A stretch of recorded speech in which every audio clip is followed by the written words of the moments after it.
the one that will follow it, is to delve into the architecture of apartheid, to really kind of break down the policies of this system, and to talk to some extent about the strategy that the National Party government followed to make this palatable not only to the whole of the white population in South Africa, but also to the international community. And after that, we'll deal with African responses to this, with resistance and things like that. But we need to understand the system itself in order to comprehend why this is such an infernal and oppressive thing, and why South Africa was able to perpetuate this and to justify it for so long. So the architects of apartheid, especially Hendrik Verwoerd,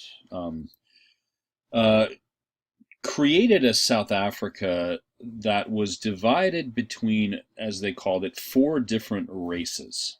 Okay, the whites, the blacks, the coloreds, and the Asians, mostly Indian population, as we've said, right? But it actually became a good deal more complex than that. Okay. Because even at the beginning of apartheid, in late 1940s, early 1950s, the white population only constituted, in total, about 20% of the whole population of South Africa, somewhere between 15 and 20%. The Bantus, that is the black Africans, made up somewhere around 70% of the entire population, maybe a little bit more than 70%. So, if you're... now, the South African government represented itself as a democracy, claimed to be a democracy. Now, how can you possibly say that you're a democracy if... only 20% of the population has any say in the government, right? Has any voting rights or anything like that. Well, you do this with some tricky rhetoric, right?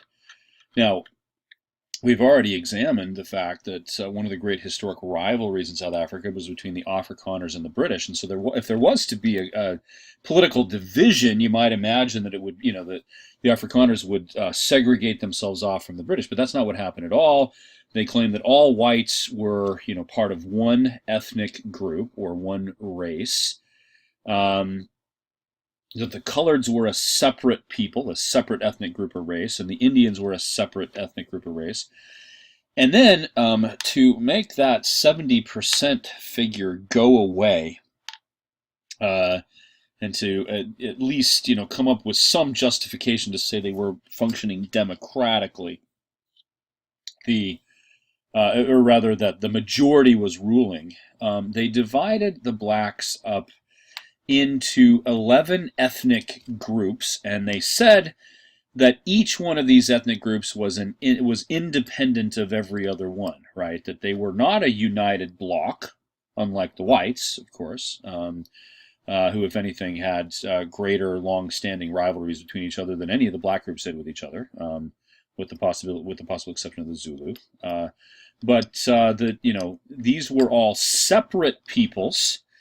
And, if they were divided up that way, no single black nation, as they were called under the apartheid system, had more than something like 10 to 15% of the total population of the country. Thus, whites were able to say that the largest ethnic group, the largest division in South African society was the white one.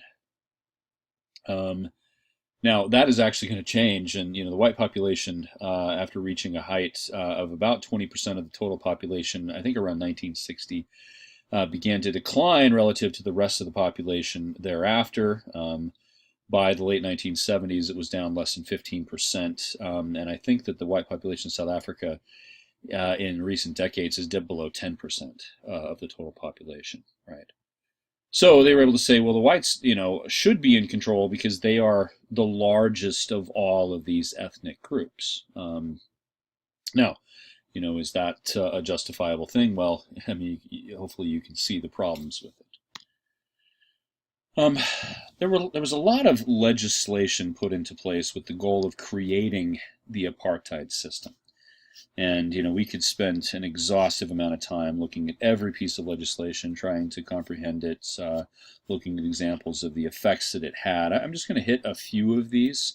I think a few of the most important. The legislation really came fast and furious in the 50s and 60s and into the 70s, as there were more and more challenges to the apartheid system. Parliamentary legislation was one of the chief ways that the whites had of making that opposition go away. So one of the ways to divide the society was to make it illegal for people to cross the race barriers in marriage or even in sexual relations. So there was a Prohibition of Mixed Marriages Act in 1949. This was followed by something called the Immorality Act, which forbade or made illegal any sort of sexual relation between people of different races. In 1950, the South African Parliament passed something called the Population Registration Act, which really created the identity of these nations, these 11 African nations. People had to register with the government and state that they were a Zulu or a Xhosa or a Tswana or something like that. And so they put these people into these categories, and there are going to be extensions of this, as we'll talk about. Now, that's one of the chief ways they had of dividing people up, but this went hand in hand. Sorry, I'm struggling with allergies today. Anyway, this went hand in hand with the Prohibition of Mixed Marriages Act and eventually the Immorality Act, because as people registered and identified themselves as belonging to one ethnic group or another, the government often stepped in and actually broke up families. Say a white person was married to a colored person or something like that, the government threatened them with jail and other repercussions if they did not annul or dissolve the marriage. And so the South African government was very, very intrusive into family life in this respect. The body that had represented the Africans all through the segregation era, this was not a directly elected thing. This was chosen in a non-electoral fashion, appointed, but it was abolished in 1951, and there was really never any political body from then on that represented African interests.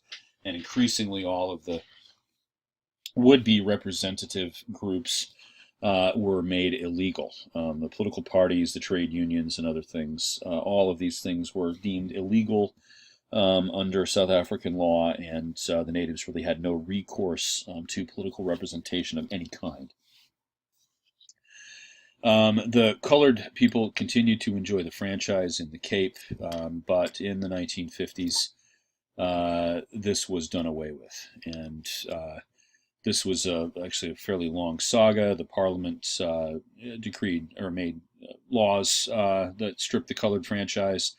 The courts challenged that. The Parliament responded to override what the courts said, and eventually even passed a law with a full, more than 2/3 majority, which stated that the courts could not have any oversight of parliamentary decisions on who had the franchise or not. Right, so they effectively did away with the judicial branch overview or oversight of any of the parliamentary laws. Now, one of the bedrock components of the apartheid system, if I had to identify the most fundamental, foundational parts of it, this is one of the very most important, maybe the most important. And this is an extension of things we've already talked about, right? So going back into the 19th century, the British government had created these things called African locations, near the key mining cities and other places where blacks were going to get jobs. Under segregation, they had created the reserves, as they were called. Well, under the apartheid system, Verwoerd and others began to call them the homelands. And they did this with the notion certainly a completely erroneous notion, that these were the traditional lands that the African peoples had controlled, as of and they kind of made up dates, as of the 17th century when Europeans got there, or 18th century when, anyway, they invented sort of historical, or I should say, made up kind of historical concepts to justify this. Okay.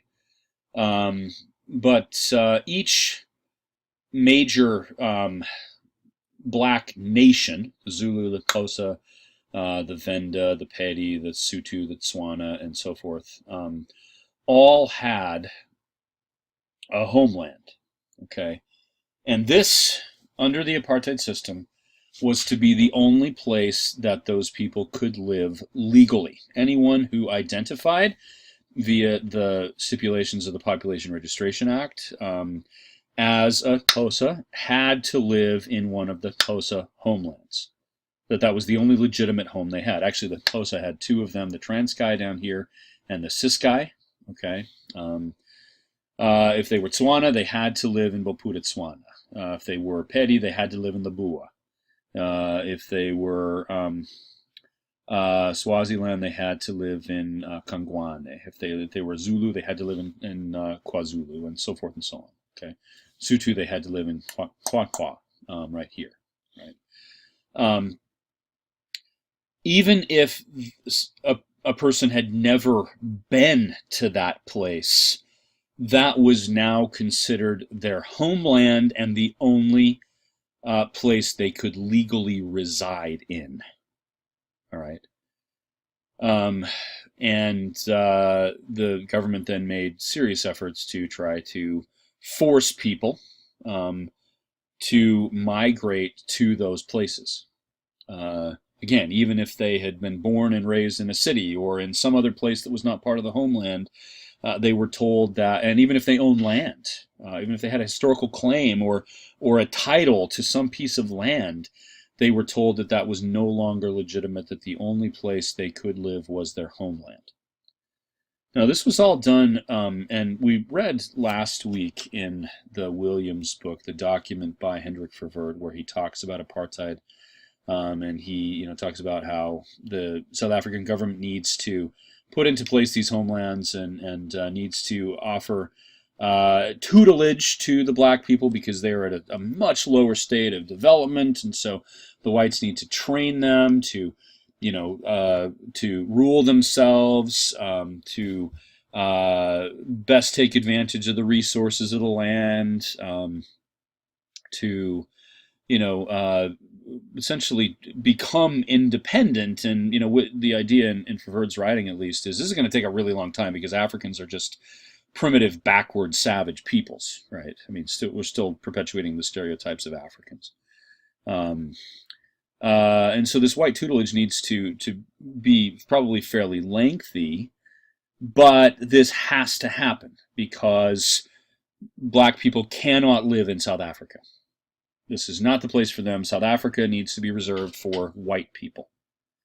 Right, and we will do our, according to Verwoerd, we will do our best to help these people along, to become independent, to grow their economy, to live and prosper. But if we combine the races, then there's going to be civilizational clash, and it's going to end in violence and chaos, and the destruction of the white people is going to be the inevitable result of this. And so we've got to do this. Right, this is the only path forward.